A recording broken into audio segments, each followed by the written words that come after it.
औज़ुबिल्लाहिमिनश्शैतानिर्रजीम बिस्मिल्लाहिर्रहमानिर्रहीम। मोहतरम नाज़रीन इकराम, अस्सलामु अलैकुम वरहमतुल्लाहि वबरकातुहू। नाज़रीन इकराम, मैं हूं आपका मेज़बान नवाब साबिर और आप देख रहे हैं कायम टीवी फ्रॉम कनाडा। और हमारे मेहमान हुज्जतुल इस्लाम मौलाना मोहम्मद रज़ी मेहदी साहब के साथ दरीचे रहमत, जो रमज़ान का आज 15वां एपिसोड है। नाज़रीन इकराम, मैं सबसे पहले आप हजरात की खिदमत में हुज्जतुल इस्लाम मौलाना मोहम्मद रज़ी मेहदी साहब की खिदमत में इमाम हसन अलैहिस्सलाम की मुबारकबाद पेश करता हूँ और वक्त के इमाम साहब ज़मान की खिदमत में भी मुबारकबाद पेश करता हूँ। नाज़रीन किराम, कल हमने मुबारक हो आपकी पूरी टीम और तमाम नाज़रीन किराम, कल हमने अपनी गुफ्तगू में आपकी खिदमत में अर्ज किया था कि खुलूस कहाँ से आए।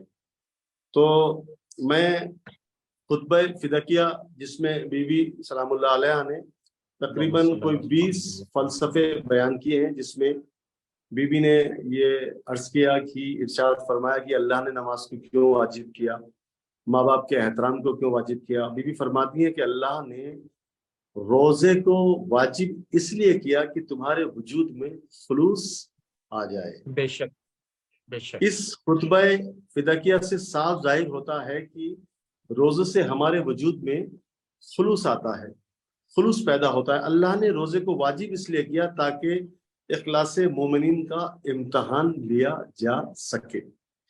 नाज़रीन किराम, जितनी इबादतें हम करते हैं वो सब इबादतें दिखाई देती हैं। आपने हज किया वो दिखाई देता है, आपने ज़कात दी वो आपकी ज़कात दिखाई देती है, आपने नमाज अदा की वो नमाज आपकी दिखाई देती है। लेकिन वाहिद एक इबादत रोज़ा ऐसी इबादत है जो खुदा के और आपके दरमियान है। यकीनन रोज़ा खुदा के और आपके दरमियान है। नाज़रीन, हमारे इरादे कमज़ोर होते हैं, हमारे इरादे टूट जाते हैं, लेकिन रोज़ा रखने से जो हमारा इरादा है वो हमारा इरादा मजबूत हो जाता है। अगर आपका इरादा कमज़ोर है तो आप पीछे रह जाते हैं।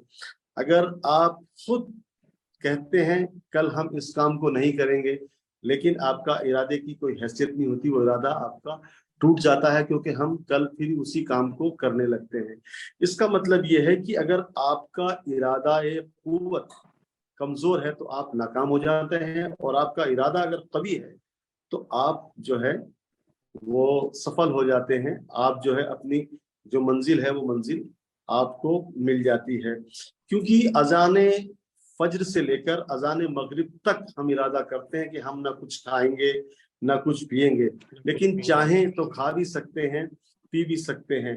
कोई हमें देख नहीं रहा होता। अजाने फज्र से लेकर अजाने मगरिब तक हमारा इरादा इतना मजबूत होता है कि हम खाने पीने की चीजों की तरफ, खाना तो दूर की बात, हम उन चीजों की तरफ देखते नहीं हैं।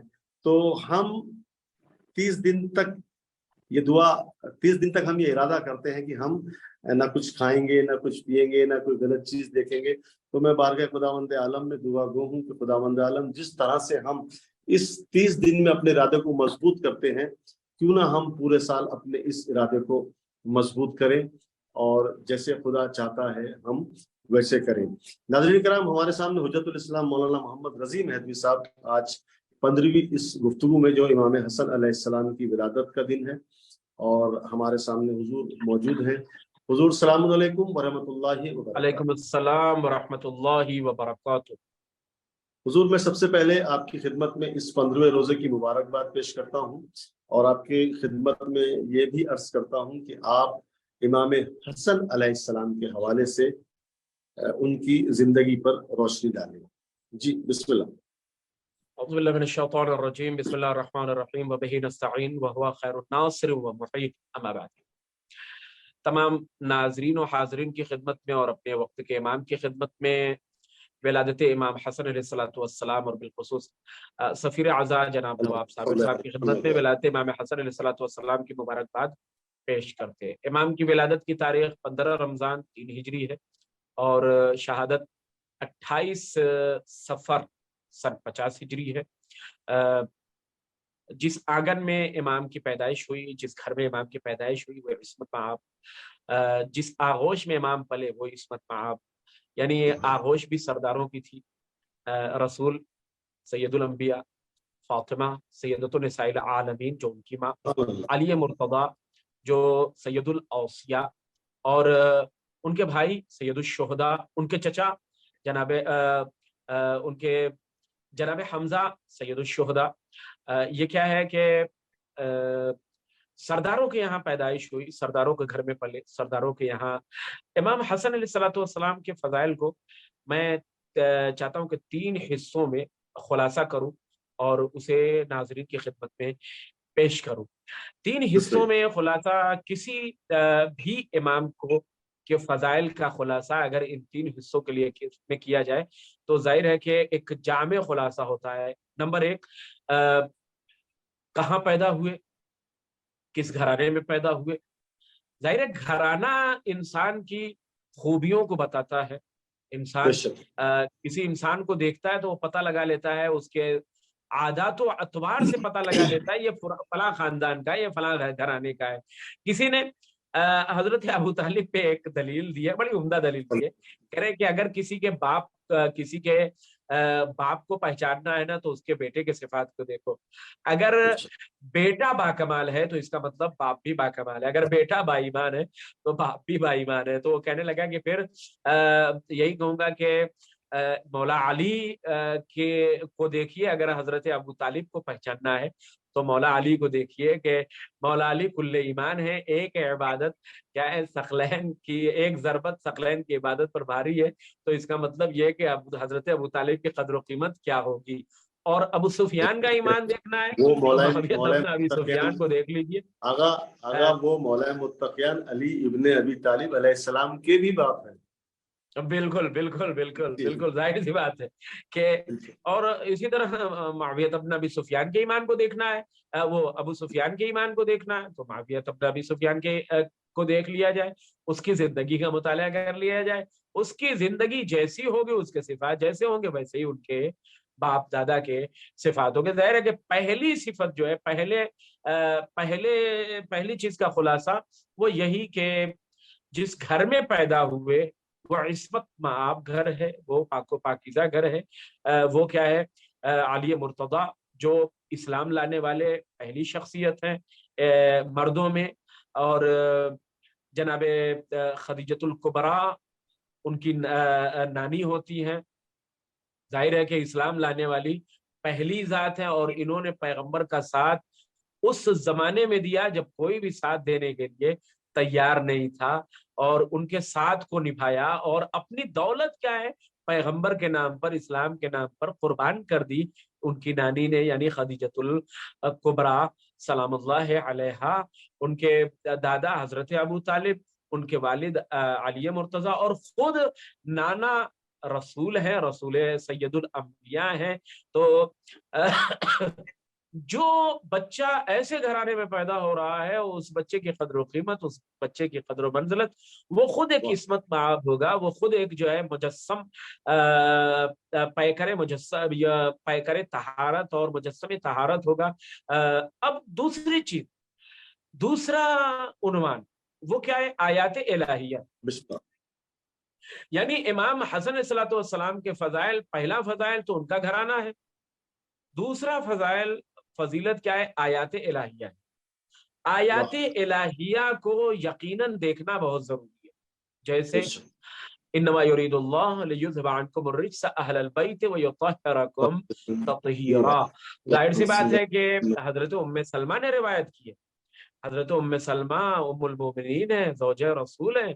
उन्होंने रिवायत की है कि मैंने देखा रसूल आए, चादर मांगी, और उसके थोड़ी देर के बाद इमाम हसन आए, थोड़ी देर के बाद इमाम हुसैन आए, इजाजत मांगी और चादर में तशरीफ ले गए। फिर मौला मुत्तकियान आए, इजाजत मांगी, चादर में गए। उसके बाद क्या है, जनाब फातिमा ज़हरा सलामुल्लाह खुद चादर में गई। और उसके बाद पैगंबर अकरम सल्लल्लाहु अलैहि वसल्लम ने कहा, अल्लाहुम्मा इन्ना हाउलाए अहलु बैती फ़अज़हिब अन्हुम अर्रिज्स वत्तहिरहुम तत्हीरा। अल्लाहुम्मा सल्लि अला मुहम्मद व आलि मुहम्मद। तो ये आयत में कौन शामिल है, इमाम हसन भी शामिल है। इस आयत में कौन शामिल है, इमाम हुसैन भी शामिल, इमाम हसन की जाते वाले सिफात भी शामिल है। और या दूसरी आयत मसलन ابنا انا و ابناکم آیہ مباہلہ ہم دیکھتے ہیں کہ فمن حاجک فیہ من بعد ما جاءک من العلم فقل تعالوا ندعو ابناءنا و ابناکم و نساءنا و نساءکم و انفسنا و انفسکم ثم نبتہل فنجعل لعنت اللہ علی القوم الکاذبین.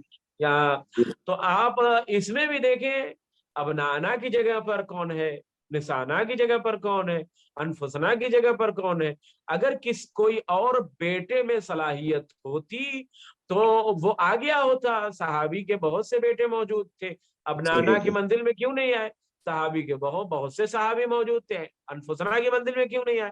بہت سے صحابی کی عورتیں موجود تھے. خود ام المومنین موجود تھی، وہ کیوں نہیں نسانہ میں آ گئی؟ کیسے آ جاتی؟ اس کے لیے طہارت شرط ہے، اس کے لیے جو شرائط تھے وہ نہیں تھے. امام حسن کے اندر وہ شرائط پائے جاتے تھے، یعنی پوری از ابتدا تا انتہا نہ کبھی بت پرستوں کے سامنے سجدہ کیا، نہ کبھی جھوٹ بولا.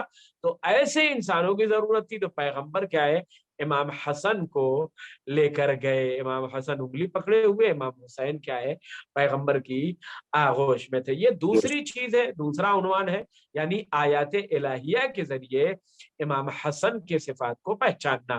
پہلا یہ کہ ان کا گھرانے کے ذریعے امام حسن کی فضیلت کو جاننا. دوسرا آیات الہیہ کے ذریعے امام حسن کی فضیلت کو جاننا. تیسرا مرحلہ امام حسن کی فضیلت کے لیے اقوال پیغمبر. پیغمبر نے روایات ہیں نبوی، روایات نبوی، اقوال پیغمبر اکرم صلی اللہ علیہ وسلم کی. مثلا جو ہے پیغمبر نے کہا سیدہ شباب اہل الجنہ امام حسن امام حسین علیہ السلام جوانان جنت کے کیا ہے، سردار ہیں. یا یہ کہنا کہ مشابہ ہیں امام حسن جو ہے رسول خدا کے، یا وہ کہ مثلا سوار کتنا بہترین ہے. جب کہا کسی نے کہ یا رسول اللہ،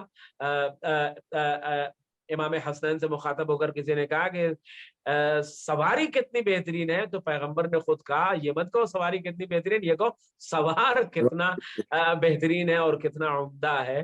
تو پیغمبر کے اقوال کے ذریعے سے امام حسن علیہ الصلوۃ والسلام کی صفات کو، امام حسن علیہ الصلوۃ والسلام کی فضیلت کو پہچانا جا سکتا ہے. یا حسن و منی و انا من الحسن و انا من حسن.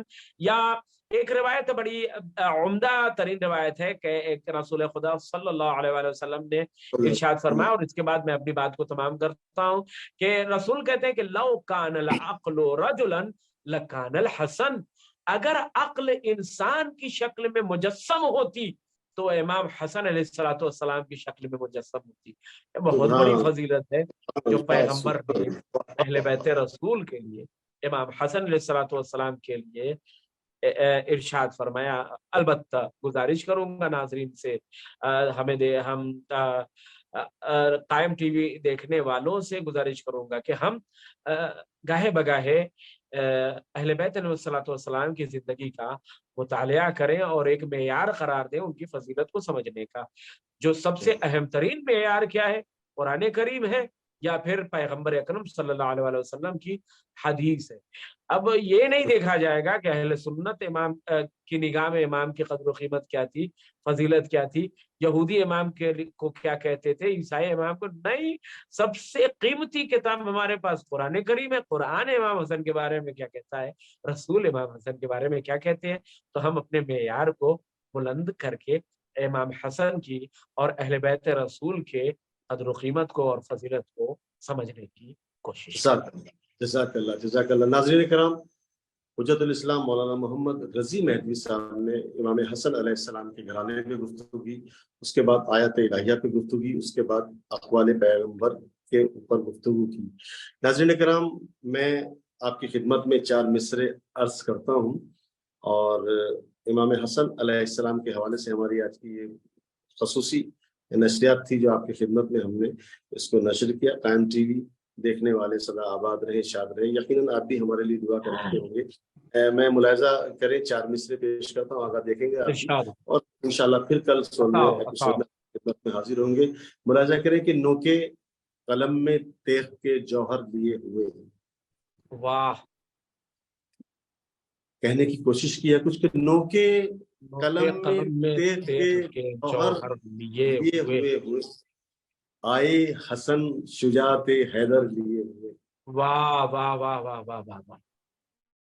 نوکے قلم میں تیغ کے جوہر لیے ہوئے آئے حسن شجاعت حیدر لیے ہوئے. اور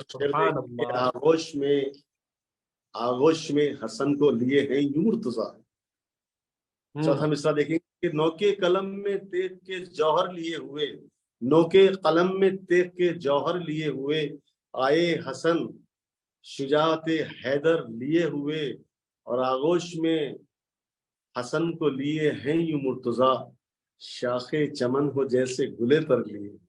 واہ سبحان شاخ اللہ، چمن جیسے گلے تر لیے ہوئے. ناظرین کرام، یہ ہمارا 15 ایپیسوڈ آپ کی خدمت میں حاضر تھا.